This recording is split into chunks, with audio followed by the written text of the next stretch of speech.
بسم اللہ الرحمن الرحیم۔ آپ دیکھ رہے ہیں ڈی ڈی پی اینالیٹیکا۔ آج کی جو ایک بڑی امپورٹنٹ ڈیولپمنٹ وہ یہ ہوئی کہ شہباز شریف صاحب کی ضمانت منسوخ ہو گئی اور اس کے بعد ان کو نیب اتھارٹیز نے گرفتار کر لیا۔ گرفتاری کا ہونا کیا تھا کہ پہلے تو پی ایم ایل این کے ورکرز نے بڑی نعرہ بازی کی لاہور ہائی کورٹ کے باہر، اور نہ صرف نعرہ بازی کی بلکہ قومی اداروں کے خلاف بھی نعرہ بازی کی۔ یہ انتہائی شرمناک کام ہے جو کہ پولیٹیکل لیڈرز کو سوچنا چاہیے کہ وہ بجائے اس کے کہ اپنے ورکرز کو ڈسپلن رکھیں، بلکہ ان کی موجودگی میں وہ اس طرح کے جب نعرے لگاتے ہیں تو پھر ان کے خلوص پہ بھی شک پڑ جاتا ہے۔ بہرصورت یہ واقعہ ہوا اور اس کے بعد پھر ایک ایکٹیویٹی شروع ہو گئی۔ مریم نواز نے ایک پریس کانفرنس کی،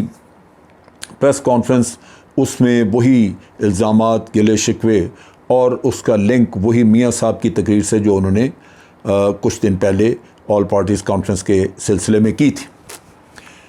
میاں صاحب نے بہت سارے الزام لگائے تھے، بہت ساری باتیں کی تھیں، لیکن میں ان کے ایک آخری جملے پہ جو کہ میں سمجھتا ہوں ساری چیزوں کا نچوڑ تھا، وہ اس کا میں تذکرہ پھر یہاں پہ ایک دفعہ کرنا چاہتا ہوں تاکہ واضح ہو کہ ہم کس راستے پہ چلے ہوئے ہیں۔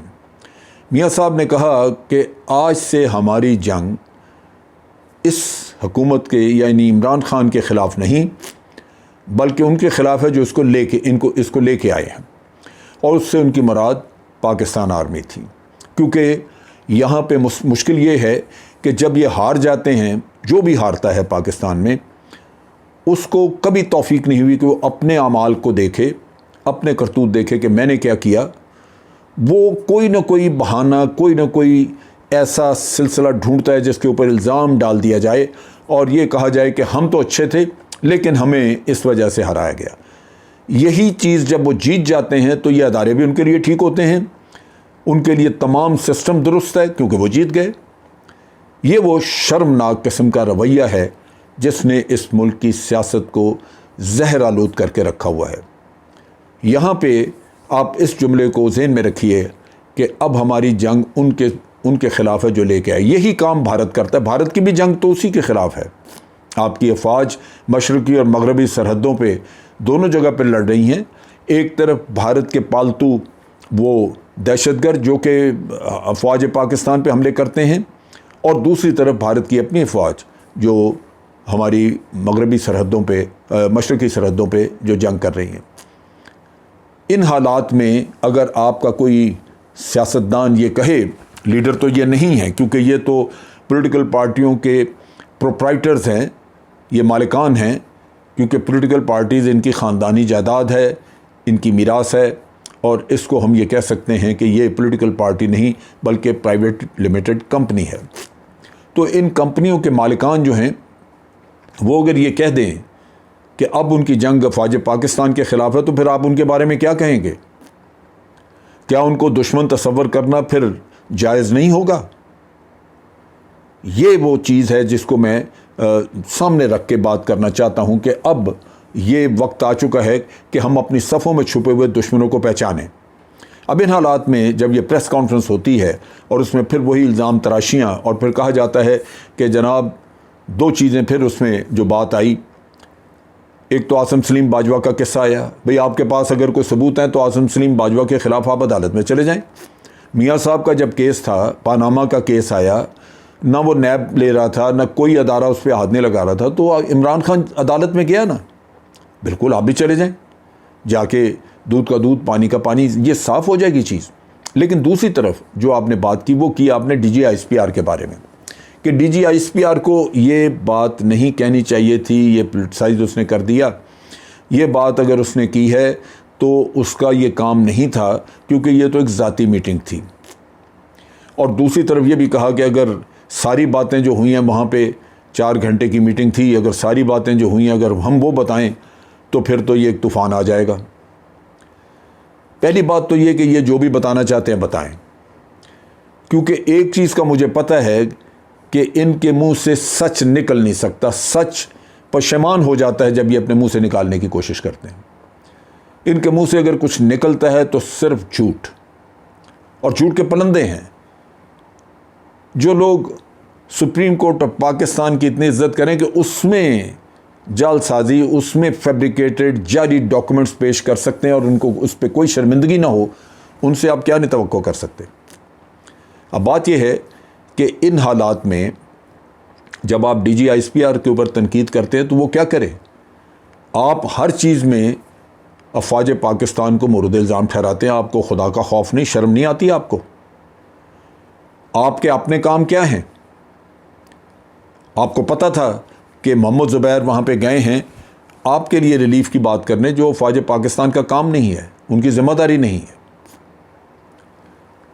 ایک 3-4 گھنٹے کی میٹنگ، یہ ہو سکتا ہے کہ جنرل باجوہ کے ان کے ساتھ ذاتی تعلقات ہوں، لیکن یہ بھی حقیقت ہے کہ محمد زبیر صاحب کو اس کام کے لیے سلیکٹ اسی لیے کیا گیا کہ ان کے ذاتی تعلقات ہیں، اور سوچا گیا کہ یہ اپنے ذاتی تعلقات کی بنا پہ کچھ نہ کچھ وہاں سے لے کے آئیں گے، اس لیے ان کو چنا گیا۔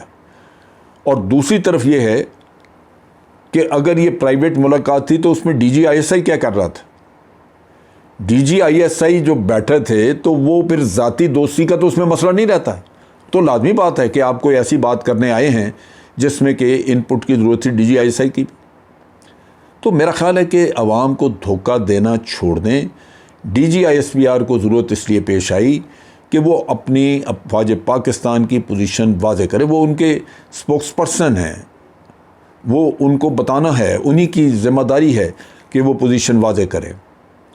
اور یہ انہوں نے وضاحت کی کہ صرف یہ نہیں کہ ایک بے شمار سیاستدان آتے ہیں، انہوں نے دوسرے سیاستدانوں کے نام نہیں بتائے کیونکہ وہ ہر کسی کو شرمندہ نہیں کرنا چاہتے، لیکن ان کے پاس جو رجسٹر، جو لسٹ ہے جس میں کہ وزٹرز کا بھی ہے، جو مل کے جاتے ہیں، وہ سارا پتہ ہے۔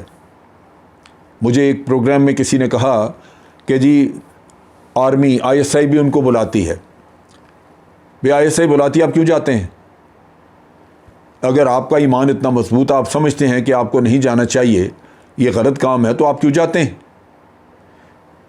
ان میں سے بہت سارے ہوں گے جن کے تعلقات اور کئی لوگوں کے واضح کسی اور دشمن کی ایجنسی سے ہو سکتے ہیں، تو یہ تو پاکستان کی ایجنسی ہے۔ اس سے اگر آپ ملتے بھی ہیں تو اگر اپنے ذاتی معاملات کے لیے کسی ایسی چیز کے لیے ملتے ہیں جس کا سیاست سے واسطہ نہیں، یا آپ کوئی ایسی خبر دینا چاہتے ہیں جس سے ملک کے مفادات وابستہ ہیں یا ملک کی سیکیورٹی وابستہ ہے، تو بالکل آپ جا سکتے ہیں، یہ آپ کے ملک کی آئی ایس آئی ہے۔ لیکن یہ کہنا کہ آئی ایس آئی سے مل کے تو بڑا کچھ انہوں نے کچھ ظلم کر دیا، یہ نہیں ہے۔ اپنے ملک کی ایجنسیز ہیں، اپنے ملک کے ادارے ہیں، ان کو بے توقیر نہ کریں، ان کو اپنی سیاست میں نہ گھسیٹیں۔ اپنا میدان آپ کے پاس ہے، اس میں اپنی جنگ لڑیں۔ اور یہ جو وتیرہ آپ نے پکڑا ہوا ہے کہ جناب ہر وقت الزام تراشی، یہ بھی بند کریں۔ ہمیں پتہ ہے کہ آپ کتنا سچ بولتے ہیں، ہمیں یہ پتہ ہے کہ آپ کے الزامات جو آپ بھی جو لگاتے ہیں اس میں کتنی جان ہے۔ ابھی خبریں یہ تھیں، یہ تو اللہ نے مہربانی کی کہ طلال چودھری کا جو واقعہ ہوا اس میں ویڈیو سامنے آ گئیں اور حقائق پتہ لگ گیا عوام کو۔ اگر ویڈیو سامنے نہ آتی تو یہ بھی وہاں پہ ڈسکشن تھی، یہ بھی بات کی جا رہی تھی کہ طلال چودھری کے کیس کو کور کرنے کے لیے یہ کہہ دیا جائے کہ جناب کوئی گمنام لوگ اس کو مار گئے ہیں، انہوں نے مارا ہے، غالباً ایجنسیز تھیں۔ تو آپ سوچئے کہ ایک اور جھوٹ جو ہے وہ عوام کے پلے لگ جاتا اور اس کا بھی ملبہ افواج پاکستان پہ آتا۔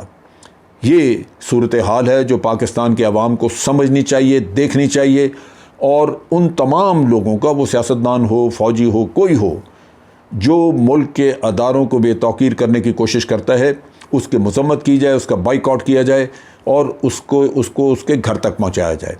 پاکستان زندہ باد، افواج پاکستان پائندہ باد۔